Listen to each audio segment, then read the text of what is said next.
but it don't mean that I'm in love. I like you a lot, but you gotta step up. Hey guys, welcome to the Daisy Dates podcast, where we talk all things situationships, heartbreak, and obviously dating. I'm Daisy. And I'm Sian. And today we're joined in the studio by Jay Williams, mindset coach. We're very excited to have you with us. Yeah, it's great to be here. I'm looking forward to this one. I don't know what is going to happen. No, to be honest, nor do we. Nor do we. Definitely not me. Going to see what comes out. We do want our listeners and us to get to know you a little bit though. So we're going to ask you some questions, going to pry a little bit, and then a little bit of this or that game as well. So firstly, will you tell us, and this is coming from a married man as well, what kind of 3 values you look for in a woman, or what you were looking for when you were dating? Yeah, I'll be honest with you. When I was dating, I kind of just winged it. Wasn't expecting that. Already, we're getting a male perspective.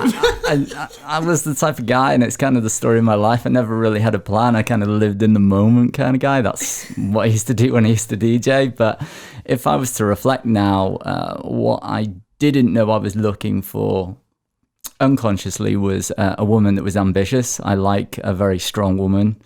Somebody who can challenge me, because I'm a bit of a big character and I need someone to test me. If someone's too much of a pushover, then it's just not going to get things flowing for me. I'd say honesty is really important to me. We can probably go into that a little bit later on about where that comes from, but honesty, a woman who can just be honest. But I'd say the third thing, and what was really attractive to me about my wife, is she was just so expressed in her feminine. And what I mean by that is she was just such a sexy dancer. She was just like the type of woman that when you go to a club, she'd be the woman in the middle, there'd be a circle of guys, and I loved that. That confidence was just amazing. I love that. I love everything you've just said about her. She sounds like our kind of girl. Yeah, she really does. It's really quite unusual, actually, to meet a man that really empowers that confidence in a woman. And says that? Yeah, and you speak so highly of her, which is lovely. When you were dating, what would have been a red flag that you saw when dating, or something that you would absolutely avoid in someone? Yeah, so I mentioned there ambition was something that's really important to me. I just can't be doing with people who are lazy. I'm the type of guy that's very, very driven.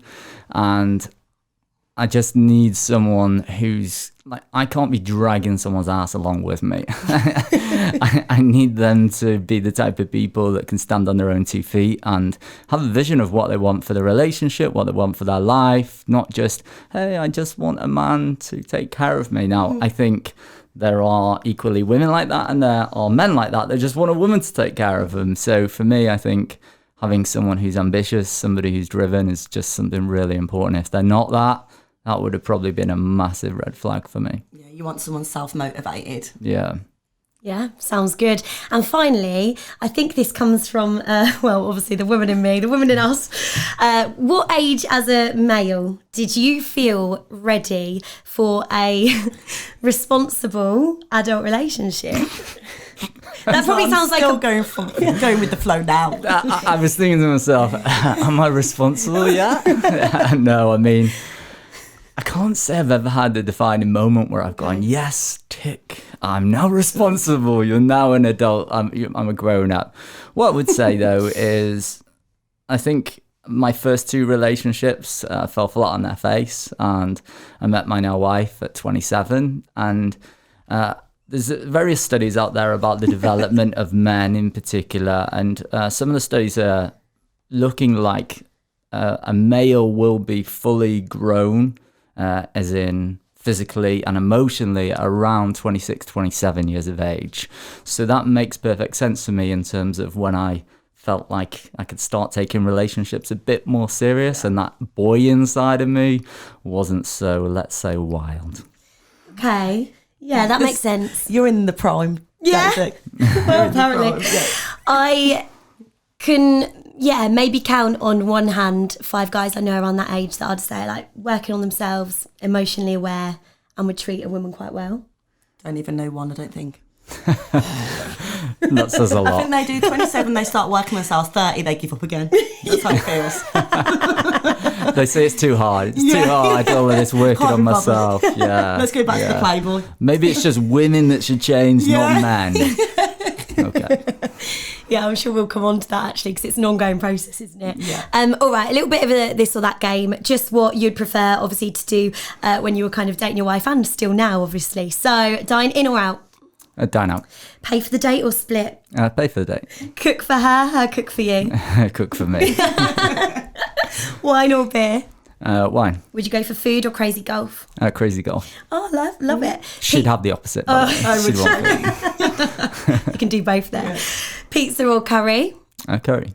Lovely. Cuddles or kisses? Cuddles. Lay-ins or up and out gymming together? Ooh. It's a hard one, isn't it? It's not a hard one for me, laying in. Yeah, lay in it. Yeah. She'd drive me nuts if we went to the gym together. I mean, I'd be like, come on, let's get going. You're not working hard enough. And then she'd just shout at me. Yeah, Some things are good to be kept separate, aren't they? that's true. I wouldn't like to gym it with my boyfriend. I look awful at the gym. Just separate time. It's good, Yeah. isn't it? Yeah, I think so. And I think that's one of the most important things in a relationship as well, is that you have your own things. 100%. I think, and not to go into it too much, but I've always found in my friends who are in relationships, even in my own, where, you know, when you first get into a relationship, all your boundaries collapse, right? You just, they're so in love, I'm ringing them 10 times a day, and you're doing whatever you're doing, like texting, it's amazing. And then there comes a point where I think that once you've clapped all your boundaries, you then have to put them back up again, and you have to start to discover who you are in the relationship and outside the relationship as well. And I think having separate activities like the gym, if that's your thing, is really important as well. I think that's solid advice. Great advice. Yeah, that's good to take on for everyone, really. There's a lot of confusion around counsellors, life coaches, mindset coaches. Can you tell us what exactly it means for you? Yeah, so there's a big difference between counsellors, life coaches, mindset coaches, therapists. And therapists, I'd say, and counsellors are specifically qualified, normally in a very niche specific area. And they might, for example, focus in depression or anxiety. And also what they tend to do is they are problem focused. And by that I mean, let's say you've had some past trauma in your life. That's when they will tend to focus on that past trauma and get you to see things in different ways around that trauma. Whereas coaching is more future focused. It's more about where are we going, what are we trying to get to. And as coaches, we will only ever go back to go forward.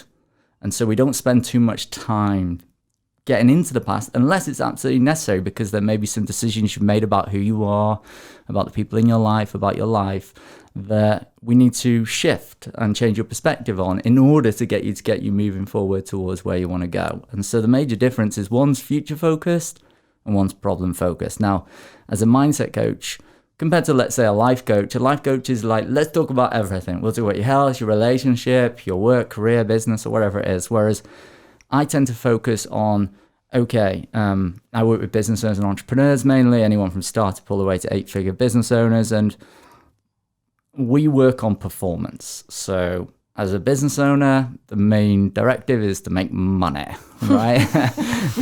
And as business owners, we all like to make money. Yeah. The problem is many people struggle to make the money they want so they can create the lifestyle that they really want for themselves. And so what we work on as mindset coaches is, what are the specific things that are getting in the way of you making more money and having more of the freedom, more of the abundance, more of the flexibility that you really want in your life? Because believe it or not, most people who work businesses don't really have a business. They just have a glorified job.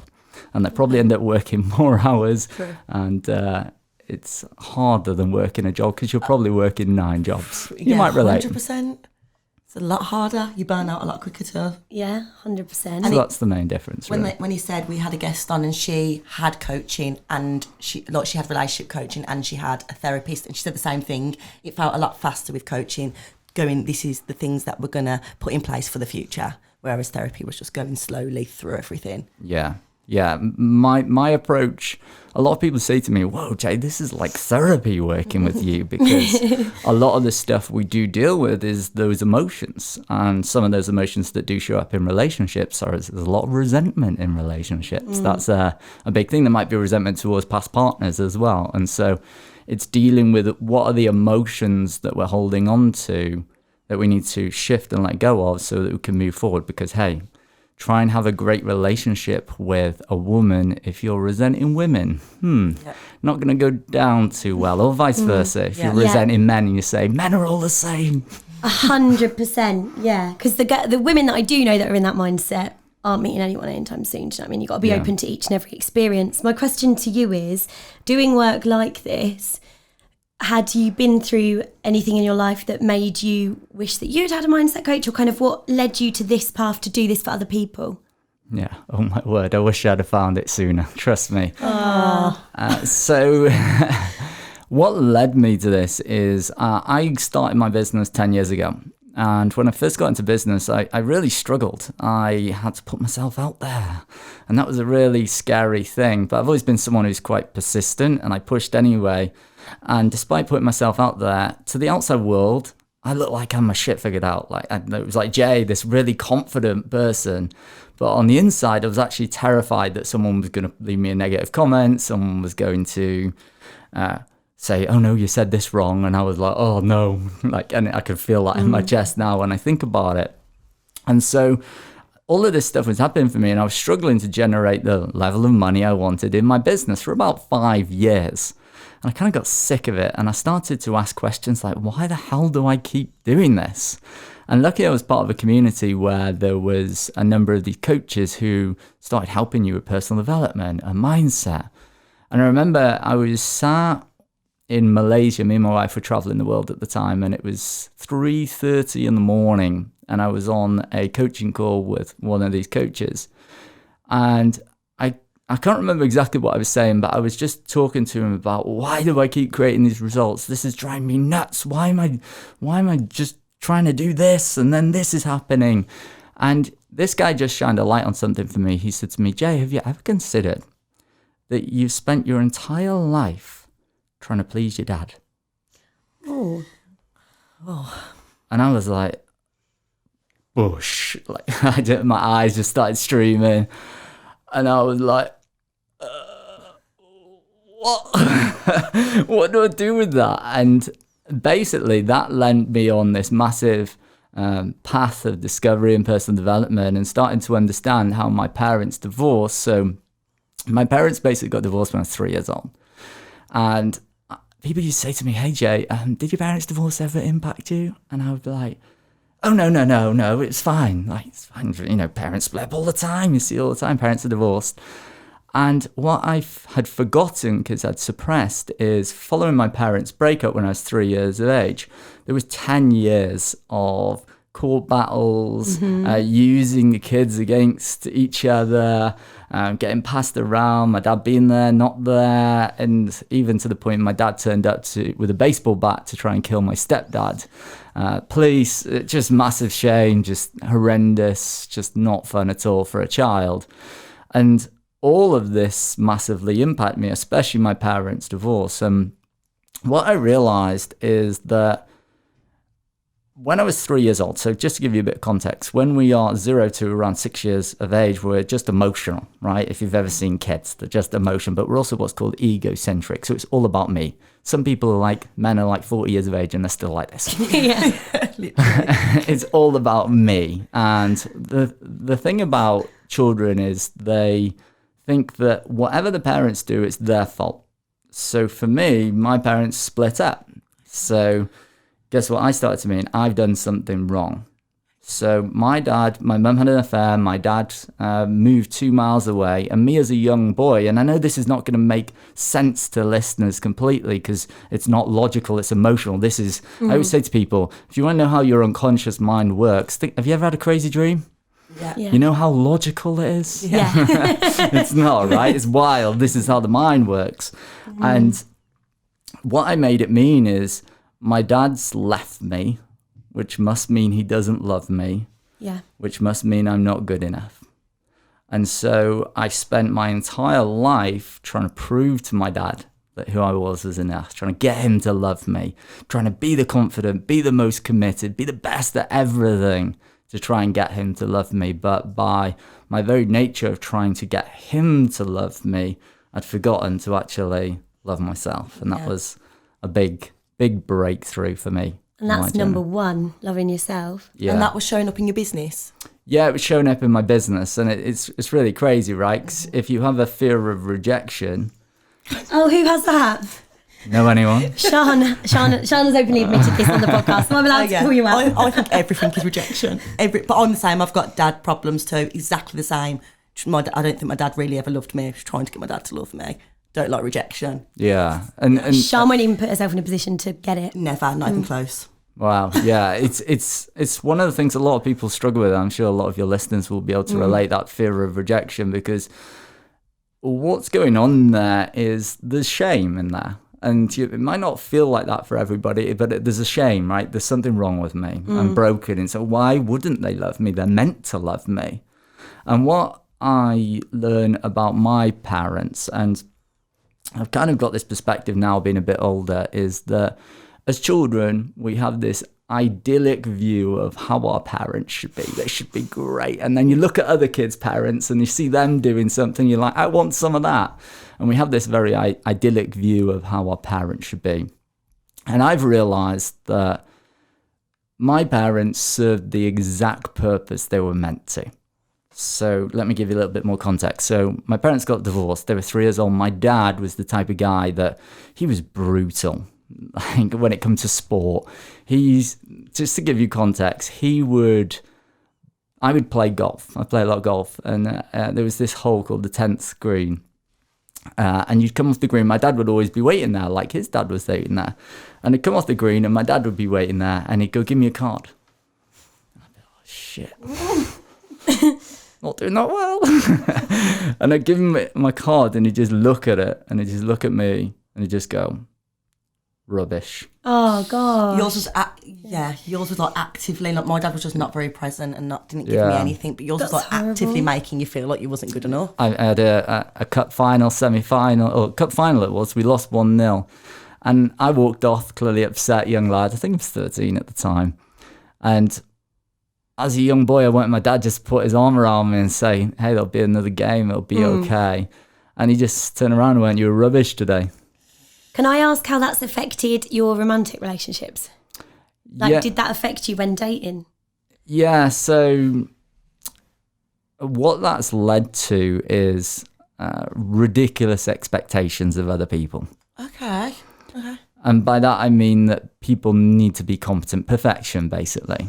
And so the not good enough shows up as, I'm a lot better at it now, but I used to just have this massive expectation of people that if they're not perfect, then I don't want to know them. They need to live up to this expectation. But part of that was actually fear. Because, hey, what if they didn't live up to my dad's expectations? Oh, gosh, It's crazy how deep-rooted things are. People that aren't into self-development don't understand. It really is that deep-rooted. And that's why it's so amazing that you realised all of this, and that's probably what led you to now being in a happy, healthy relationship. She touched on relationships there, how perfect mum and dad relationships look. And we have that problem as well, though, from films, don't we, in terms of romantic relationships, the expectation that we have. But that's really interesting. It's funny, I was watching Hitch last night with my wife. Great film. And I was saying to her, if anyone who hasn't watched the movie, you should watch it. It's great. I think it was built off The Game by Neil Strauss. Have you ever heard of that? Great. The Game. I've had people use The Game on me. Oh, really? So I've had a guy approach me in the street and lie a lot about age and lots of different things, but the approach that he did to me in the street was basically something that this Neil wrote in a book to tell guys to just practice for your confidence as much as possible, go up to as many women, just pick one and do it. So I went on a date with this guy thinking he liked me, but I was just part of a massive numbers game for his ego. Wow. Yeah, there's a whole underground scene of pickup artists. That's it, the pickup artists. Everything I tell Sean, she's shocked. It's just because she's got an example of a man from every dating situation. I've never known anything like it. Yeah, so the film, I've spoken to my wife about it, and they were painting this picture of, was it? I can't remember who the main actress was that Brenneman, the guy with the glasses pulled, the Right. celebrity. But it painted this picture that you can just say this and you can do this and you're just going to sweep them off their feet and it's all going to be happily ever after. And it's just not healthy, in my opinion. And I think a bit like I was talking about this expectation that I have of others, it conditions people to expect that that's the way relationships are, that's the way dating is, that's the way love happens. And in my experience, don't invite you, ladies, it's not necessarily the case. It's not to say it isn't possible. I'm sure it does happen. For most people, they probably agree that's not necessarily a reflection of true life. Definitely. And when it comes to you having high expectations of other people, not that you thought you were better than them, but was there anything that was like, I'm not lovable and I'm not good enough? Because it sounds like you kind of flipped it on the other person, whereas for me it's like, I'm not good enough, I'm not worthy of love. But it sounds like you're like, are they worthy of love, are they good enough for my dad? But did you still feel like, how was your self-worth in that time? Oh yeah, my self-worth was rock bottom. Oh, okay. Okay. The truth is I didn't want to look at myself. Okay, right. It's easier to look at other people and the flaws in them and say, oh, it must be them, that's the problem, it's not me. And I think that's true of most people who aren't getting what they want in life, because there's two ends of the spectrum. If you're familiar with the cause and effect principle, have you ever heard of that before? So we're either at the effect of our life or we're at the cause of our life. And if you're at the effect of your life, you start to blame other people, blame other things. You're a victim of your people, situations and circumstances, versus cause. You are fully responsible for it. So you asked me before about when did I feel responsible for a relationship, and probably the real answer is when I started taking responsibility for my life. And when I started taking responsibility for my life, I was in a position where I'm mature enough to then go, okay, well, I'm going to take responsibility for somebody else's life, i.e. my wife. And I don't mean wait on a hand and foot, anything like that, but I mean be responsible for taking care of her needs and what she wants. Because this is one of the things I talk to about all my clients, is the more responsibility you take for your life and the people around you, the more you can get what you want in life. Because even if I look at influence, so I'm somebody who takes responsibility for myself. I then take responsibility for my wife. I then take responsibility for my daughter. I take responsibility for my family, my clients, and the wider community. And that's how you become someone of value. And if you think about a relationship, you get in a relationship with someone you deem to be valuable to you. And that really starts with responsibility. And you mentioned earlier about your confidence. To do with business mainly and how you felt with your dad. But I wanted to talk about that in a dating perspective, because I'm finding that a lot of guys, exterior, they're very confident when it comes to dating, but I'm meeting a lot of men that are actually very insecure and have a lot going on that haven't kind of worked. A lot going on, I feel now. Like, I don't know if it's the type of men we're going for, but men seem to have a lot more going on than they used to. And I don't think COVID helped, but you weren't dating pre-COVID, were No. you? But I've noticed that COVID hasn't helped. The pandemic and men being alone. But obviously, we've been talking about the stats that a lot more men are alone now. And I do think this confidence, I don't know, is it a pressure that guys feel and have? Yeah, I mean, I think it's very difficult for me to relate to, let's say, a 20-year-old now, because I'm 37 now. I'd probably say that what's changed, though, is people are getting more awareness. People are opening up more. I think that nothing's really changed in the sense that it's always been there. Okay. And I think that confidence has been something that men and women alike have both struggled with. So there's something called, I think it's Gallup Strengths Test. And basically, they look at your main strengths and weaknesses. And they looked at men and women of where self-assurance came in, essentially confidence. And on a scale of 1 to 36, 1 being your best strength, 6 being your, it's actually 34, 34 being your weakest, where do you think men resided on the average of where self-assurance and self-belief came in on a scale of 1 to 34? Where self-assured, like how self-assured they were? Yeah.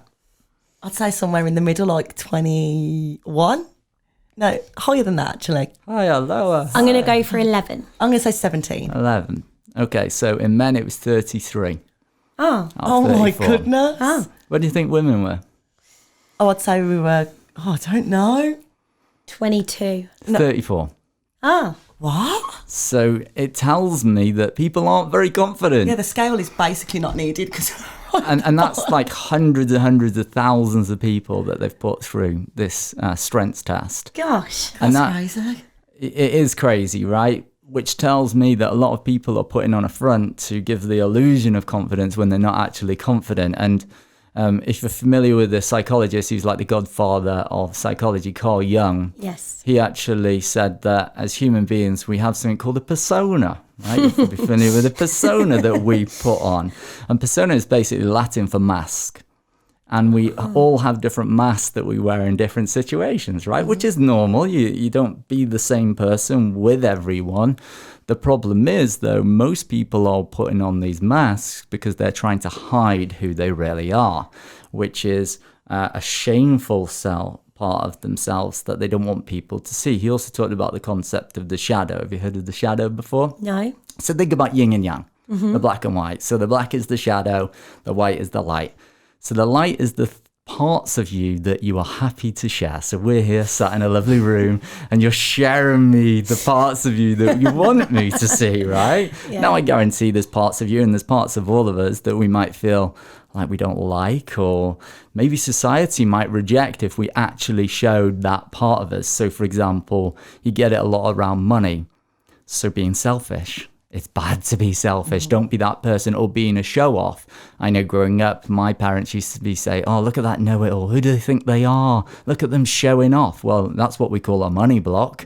If you don't want to get wealthy, that's one of the quickest ways to not make money, is if you resent or shame people who are, let's say, where you want to be, because you're never going to go there because you don't want to be judged as one of those people. And so we have this black and white, the darkness and the light. So the light is what you show the world, and the darkness is your dirty, dark secrets. Those parts of you that you either reject within yourself or you don't show to the world because you have a fear that people will reject them, or they won't be widely accepted in society or from your friends or your family. So what it sounds like to me is that everyone's walking around with a mask, and we've been speaking about, for the last few episodes, how big of a gap there is between men and women at the moment. It feels like in dating anyway. But it actually sounds like if we're both on the scale of 33 and 34, we're actually closer than what we actually think we are. Yeah. Especially in the dating world, like single people are all really in the same boat, but we feel like the furthest apart. I mean, if people were really secure in themselves, you'd actually get on Instagram what people actually look like. True. We've spoken about that. Yeah, we've spoken about that. That's very true. So true, isn't it? And then, but do you not think that exterior things don't help us with that? Like the people that are inventing these filters aren't helping us by doing that. We can work on ourselves, but there's still the element of, you know, I feel really comfortable in myself, but occasionally the no filter on Instagram Has to be used. it just gives me a little bit of a bronze. Yeah, It's I quite get it. nice. Zoom's got a lovely filter as well. Hey. Yeah, you can airbrush yourself basically and make yourself look a little bit better, That's smooth your what's so skin. bad though, isn't it? I've not looked enough into the Zoom filters. We're not going there. I think you've got to look at they don't care. Yeah, they don't right. care. They care about money, and they're going to give you exactly what you need in order to keep you coming back and spending more time on those platforms. Yeah, true. True, that's 100% true. Now, I've read through some of your articles that you wrote through a few years ago, and I was really interested in, because it's something we had touched on in a previous episode, about ensuring that when we're dating as women, I think we can forget how men can feel. I think when you're around a lot of women, you forget that actually men feel all the same things. They just maybe behave with it in a different way. They might ghost us, but they're still probably feeling a very similar way. So I saw in your article you wrote about the fundamental psychology, human needs, but particularly for men and how they need to feel loved and needed. Can you talk to us a little bit about that? Yeah, so just to make a distinction, just in case anyone's heard of Tony Robbins before, if you've ever heard of him, he has a model around human needs, which is basically, to some extent, a bit of a rip-off of Abraham Maslow, who is a famous psychologist of some of his needs. Maslow came up with this triangle, and in this triangle, he had at the bottom your physical needs, which is food, water, breathing, sex. And then just above that, he had the needs for safety and security. So we all need to feel safe, roof over our heads. We need to feel secure in our environment. And then he had the third level, which is the need to feel loved and belong in some way. And everybody has these needs. Now, there's other levels which I won't go into unless you want me to. Everybody has the same needs, and we're all trying to meet them in however way we meet them. Now, to the outside world, they don't always seem to make sense. So, for example, somebody can, have you ever heard of like the black sheep in the family? Yeah. Right. Most me. families have one, right? I look like it. Oh, it's not me. Oh, it is me. So some people will actually get love by being the nice guy or the nice girl or the people pleaser, and sometimes that results in them getting walked all over, right, and not getting their own needs met. But it meets some need that they have to feel love, because if they please people, people go, thank you very much, that's really kind of you, you know, you're great, you're the best. Equally, if you have someone who's a black sheep in the family, let's just say they're always causing drama, they're always causing trouble, they're always a pain in the ass, and what does that give them? Well, people pay attention to that stuff, right? I.e. mum or dad, because then mum or dad care about them enough that they want to try and fix them and help them. So what does it give them? It gives them some kind of connection or love. Now, it might seem really screwed up to the outside world, but on some unconscious level, that's them trying to meet their need. And this is true in dating, it's true in relationships. We're all just trying to get our needs met. And sometimes that can look like cheating. I mean, not to use that word, it can look like that. Sometimes it can be abusive. It's human beings, and I don't know why I'm allowed to swear, but they're fucked up. We do things in very fucked up ways. And it doesn't make logical sense. And it goes back to what I said about the wild dreams.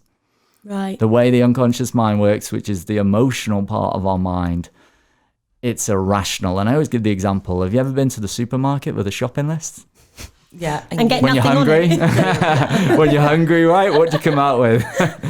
Everything but that's on your shopping list, right? And that's what we're dealing with. So that's what we're trying to meet with our needs is this need to feel loved, need to feel accepted. Now, there is a big difference, if you want me to touch on it, around masculine and feminine. Have you talked about that at all? We'd love to hear it. So there is masculine men and there's feminine men. Yeah. Equally, there's masculine women and there's feminine women. Now, this is not an exact science, and it can seem a little bit woo-woo to a lot of people, but there's some great books out there that people can read if they want to understand a little bit more about it. Basically, the feminine, let's talk to the feminine. So the feminine is someone, and you ladies can tell me if I'm way off here, depending if you're more masculine or feminine, or somewhere in between. There's no right or wrong here. I think it's important to caveat that. There's no right or wrong. The feminine is all about presence, right? It's about intimacy, connection, right? So you hear a lot of women say, he never listens to me because he's not present, right? He might be a masculine man and he might be thinking about his next target, right, of what he's going after. So the feminine is very much around presence. It's about security. It's about love, intimacy. It's like now. So that's what you get in the extreme feminine. The extreme masculine is about target, and you'll see this, right? You might see this in farmers, if you're farmer men, right? I've got a job to do. I'm going to go and do the fields and the sheep or whatever, if you're Welsh. Yeah. I'm going to hunt down the prey, right? That's the very masculine. But also you've got traits associated to these. So in the masculine, you've got very driven. So I'm what you might consider be quite a masculine man. I'm like in business. You see a lot of men in business, that drive. So when you see women expressing that trait, they're expressing masculine traits. Now, this is not man or woman. I just want to make that distinction. It's just masculine or feminine traits. And so depending on the person you're dealing with, let's just say you're asking a very masculine man to talk about his feelings, right? He's not going to want to do it, right? He's not. That is his worst nightmare, because he will feel, one, he might not even know what he feels because he's not used to expressing that side of him. And equally, like if you get a very feminine woman who's very wild, so think about feminine like nature. It does not care about boundaries. It's boundaryless, it's wild, it's just everywhere. So if you try and get a feminine woman to get real structure and be rigid with her, like, she's going to feel suppressed in that. And so it's important to understand that side of things as it comes into dating and relationships. And I think one of the hardest things about relationships is understanding, because we can sit here and we can say, what are men like? What are women like? Yeah. But actually, there's the extremes and then there's everything in between. So how do I get a masculine man to open up to me about his feelings? Very, very good question. I think that probably one of the most important things about getting a masculine man to open up is take it slow, but also understand that if he does not feel safe and you reject him or you laugh at him, like, he's never even going there. I think, first of all, you're going to find it quite tough anyway. But I think if you're going to try and go there, there needs to be a ridiculous amount of trust. So I used to run what's called men's groups. And men's groups is basically you get a load of blokes around in a circle and you all talk about our life and what's really going on. And it's very interesting because the first men's group I ever run, I had 12 guys in the group. And I went in there, I was shitting myself. I was thinking, I'm going to get these guys to talk about their feelings. And I remember I used to be in the Air Force, and one of the guys in there in the room, he looked like he wanted to kill me. He sat down, and every single guy in the room looked like this. He'd have been 12 ranks above me if I was still in the military, to give you context, right? So massively my superior. And every single one of them looked like they wanted to kill me. And I just started with sharing one of my own personal stories. So if a guy wants a guy to open up, he needs to go first. Yeah. Because it's just not going to happen. So it might be a tip for ladies as well to talk about what you're feeling, and then that will open up masculine men as well. It did help that the questions started getting them talking about ejaculation and all of that later on down when that was the last time they had a wank. But we started with name and then worked our way down the list to get them to open up. What it sounds like is it's really not man. I learn every day this podcast, but it sounds like it's not man and woman, because I am somebody that doesn't open up very well. So it's really about the person that you're dating or the person that you're with, learning about them and how they communicate, if they're masculine, if they're feminine, their attachment styles. Yeah. So just a lot of understanding the person, isn't it? Yeah. And I think that's the biggest thing that I'd say. I've been with my wife 10 years now. And every day I learn something new about her. And I love that. The only reason I learn something about it is because I'm curious about her. I'm curious about why she do what she does. I mean, some things annoy me, granted, but I'm curious and I want to understand, well, why did she do that? Like, what's the reason? And the more you understand them, the easier it is to communicate and help them get what they want. But I think she's also really lucky that she's got a guy that's noticed his stuff and worked on himself, because that for me is hard to find. So I think that's also, you can probably do that with her because of what you've worked on as well, and what maybe she's worked on. We started, that all came from originally the human needs. So how do you ensure that your needs are met now in a relationship? Is it a conversation that you have to have with your partner regularly? Is it something that you had to ensure that you were understanding when dating her, that she would meet your needs? That how did you know that your needs were going to be met with this particular person? Yeah, I asked my wife this question last night. Did you? Yeah. I love that. And so for me and my wife now, we have a monthly meeting.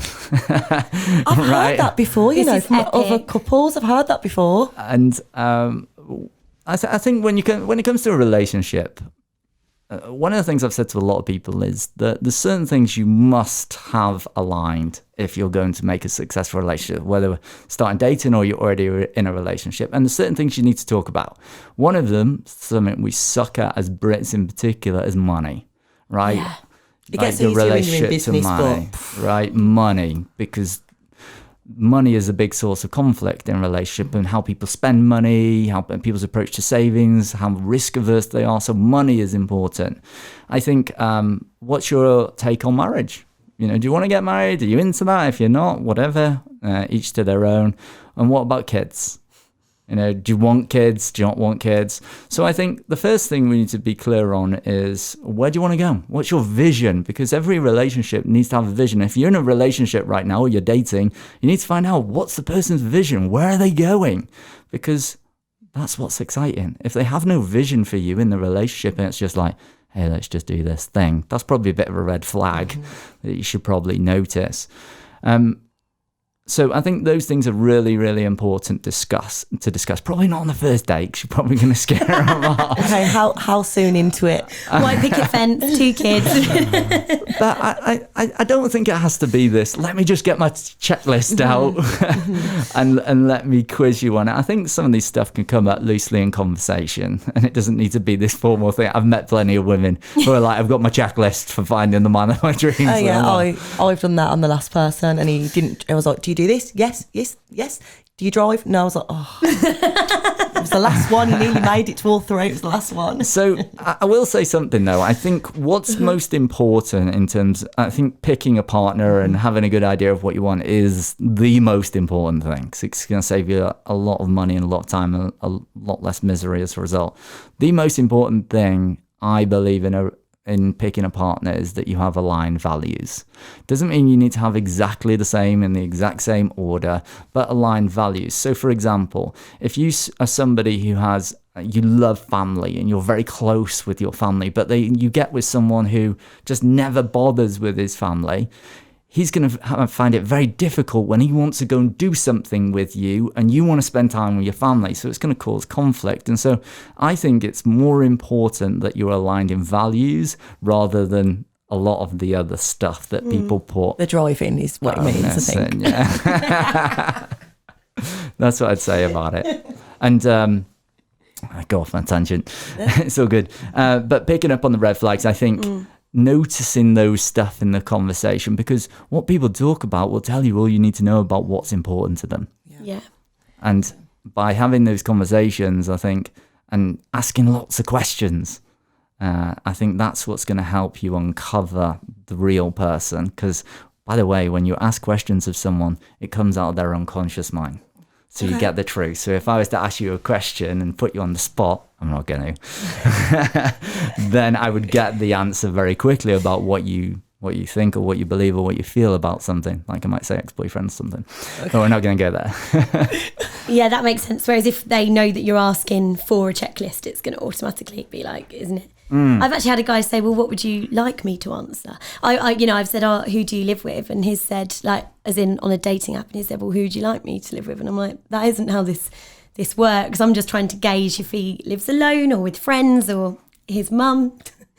And do you know what I mean? So that you have that expectation, I guess, if you ask really obvious questions like that, they freeze up a bit. Yeah, people will freeze up. If you try and, I think with anybody, so in my coaching, if I try a technique on someone, like hypnosis or something, look around the eyes, not around the eyes, then what will happen is people pick up on it unconsciously.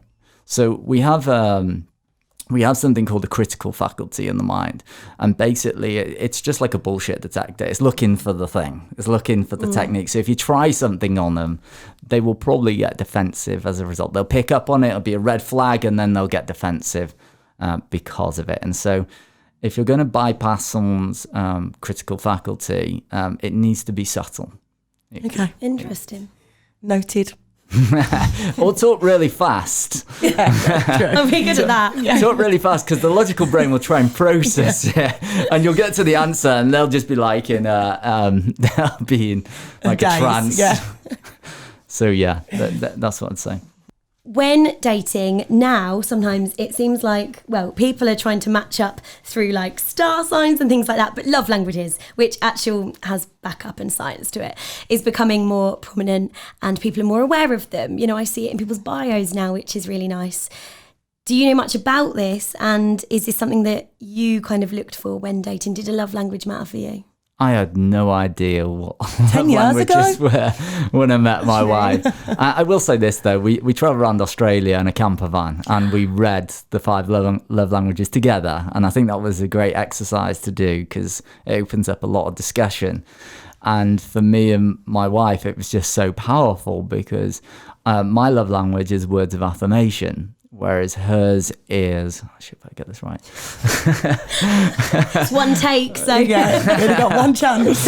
Her love language is physical touch. Okay. And so she would always be like, oh, I love a massage, go a massage, go a massage. And I'd be like, why do you want a massage? Like, you're always going on at me about a bloody massage all the time, whether it was her feet, her fingers, her head, anything, right? And she would, it's so funny, if we hadn't been too physical, like holding hands or cuddly or something like that, whether I'd been really focused on work, she'd start thinking to herself, is he having an affair?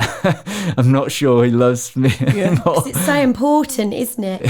For me, words of affirmation is really, really big. Me too. Yeah. I think it might be a business thing. Maybe. We like to Yeah. know we're doing well. Maybe. They're like feedback. Like an ex Yeah. could not ever tell me, but he'd do loads of stuff for me, Yeah. cook me dinner, but I needed the words Yeah. so much. Yeah, and I think you see a lot in men, actually. A lot of men are words of affirmation.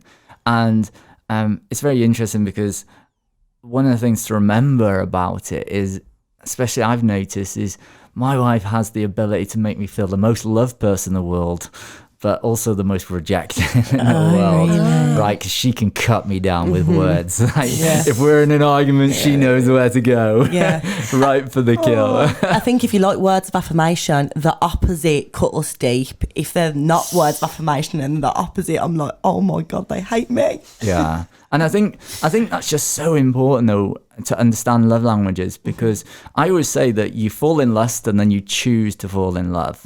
I agree, it's a choice. Yeah. Okay.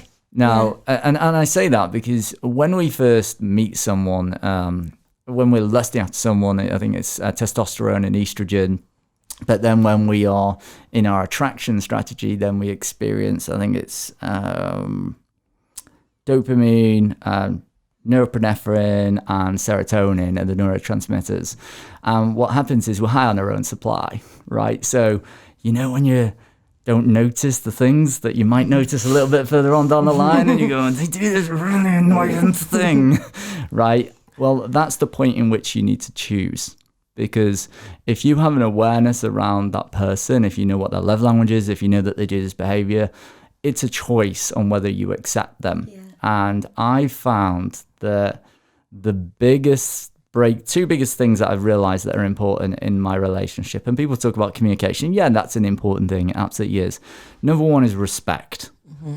So you need to respect the other person, their view of the world, how they feel about things. And the other thing you need to do is accept them. Yeah. Because when you met them, they chose you and you accepted each other. That's because you were high on your own supply and you didn't notice all this stuff. But if you don't accept them, you start to reject them. And when you start to reject them, they start to resent you. Mm-hmm. Because let's just say, I'll give you a very simple example. I was busting my balls in my business. I was working on something new. And my wife, who's an engineer, she was only one of 3 women in the UK who was an engineer. Love that. She sounds great. I know, can we meet her? Should we get her coming on next? She is. And she got all this time off. And I was working my ass off, right? And I got really cheesed off with her because I was just like, oh, look at you on the sofa. You're so lazy watching your Netflix series. And inside I was boiling because I wasn't doing that. Yeah. And I just held onto it, and then it came out, and it always comes out, right? So one thing I always say is you're always communicating. Whether you know it or not, you're always communicating. And I was giving off subtle body language and signs to her, and she was like, what's your problem with me? And I was like, I don't know. And then she's like, no, there is something. And I was like, oh, well, I'm working and you're sitting on your ass watching Netflix. And I started to resent her for it. But what I was really resenting, here's a secret. All anger is angry at ourselves. Yes, 100%. Right? See, if you're at the effect of that person laying on the sofa doing their thing, then you're going to feel what you feel. But as soon as you take responsibility and you go, I chose this person, shit. I chose to be with this person. I chose to work all these hours. I chose this. And that's not easy to swallow for most people. Then you can't feel anger at them because you're responsible for it. And so my point was that when you can accept the person, their traits, warts and all, that's when I think love really happens, because then people feel like they can be who they want to be, and they can start to show their dark side. Yeah, they can start their to show mask. that they feel most insecure about. And I'd say probably that's been the biggest breakthrough for me in my relationship, is being able to share those dirty little secrets, those things that I might not have shared. I think we're just lucky that we're in an era now where we're having tools such as love language and attachment styles that helps us understand them a little bit more. So even if we don't get it personally, like, I don't care about physical affection, now I can understand in someone that's big for them. So it means accepting them is easier. And I think when I asked you earlier on, when did you feel like you're at a good age to take responsibility? I think what I meant was, when were you ready to make the choice? Because I've met quite a lot of great guys that I've dated, but they've just not made the choice. It might be because I'm not the right person for them. It might be because they weren't ready at that time. But we've also spoken about this. Two people need to be absolutely ready to commit to each other. And that's where I think timing can come into. Your timing has to sync up with two people, as well as accepting. There's just that's so quite many hard. things, so many factors. things. Because I think time can get in the way. People say, it doesn't if they're the right person. But sometimes I think, time can get in the way if someone moves to America for a career or whatever happens. Anyway, you've been an amazing guest. Great. We've learned a lot. Normally we do a finale question, and I think that's changed based on the conversation. So you mentioned something earlier about the self-assurance experiment and naming from 1 to 34 where you feel self-assured. Yeah. Are you able to put yourself on a number? Where I am, I'd probably say it depends on the context. Yeah. So in business, I'm like a 2. And one is self-assured.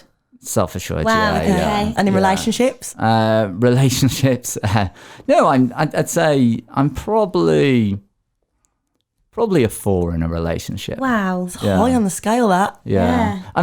Honestly, I'd say that my confidence has come from doing the work. Like, it really has. Like, what you see today is not what I used to be.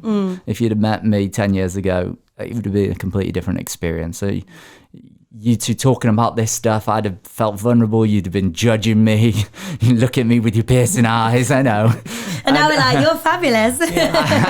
And I'd have been feeling really inferior, but I'm just so certain in myself right now. And I think that, especially in business, you have to be that as well. Because I always say money loves certainty, but women love certainty too, right? We really do. Women love certainty. Yeah, well, yeah, if a man was certain on me, oh, God, We love it. But it also makes you feel safe as well, right? That's what it is. Security, isn't it? Yeah. Certainty, security. So it goes back to that feminine piece, feminine energy that I was talking about before. It's a big part. Where would you say you were? Can you answer? I'll do it in dating, like in dating context. 21. Yeah. Even in business, I'm probably only about 15. Still a long way to go, but I'm a few years behind. So we're like just a little. 5 years time. But I think it just comes from leaning. Like I always say that confidence is a back to front approach. Right. So most people look to the future of where they're going. There's a lot of uncertainty in the future. And when they look to the future, they look for all the evidence of why they can't do it, because you get all your limitations and all. It didn't work in the past. And then they go back to the past and focus on all the things that went wrong.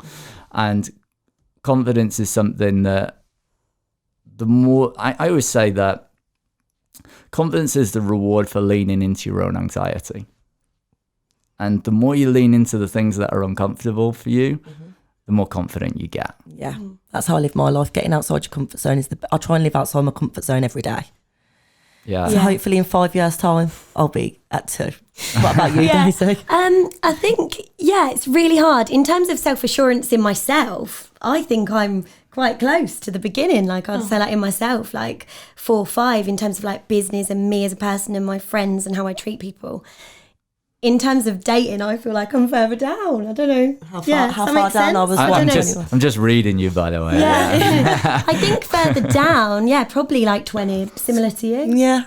Yeah, and you notice how her voice changed. So when she's like, I'm on the show, I'm confident. And I'm tired of down there. And that's where you notice, right? So just to give like a little hack on confidence, right? So it's physiology. So I noticed it in your voice very quickly.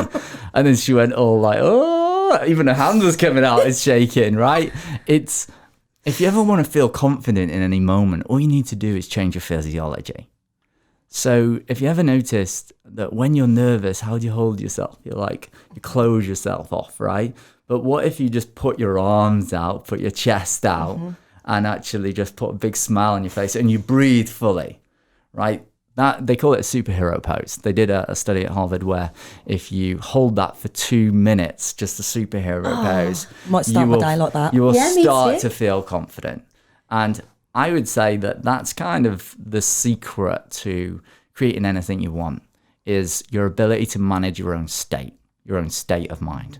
When you can manage how you feel in any moment, then you'll be able to do the things that you want to do in any moment. And I think whether we're talking about dating, whether we're talking about relationships, whether we're talking about business, if you want to have something in your life, if you can manage your state of mind to say, I'm freaking going to have that, and you have the ability to just go after it, hey, you'll always get what you want. And if you don't get what you expect yourself to get in that moment, it's exactly what you need. What a gem to end it on. I know, amazing. Thank you so much. Thank Jay you. Williams, you've been amazing. Mindset Thank coach. you. We'll pop all of your details in the bio so that people can also check you out on your socials. You can follow Daisy Dates Podcast on everything. So TikTok, Instagram. We're on Facebook as Daisy Dates, which of course that group is for women as a little safe space, but everywhere else, everyone is welcome. Google, Amazon, YouTube, Spotify. And we will see you next week. Bye.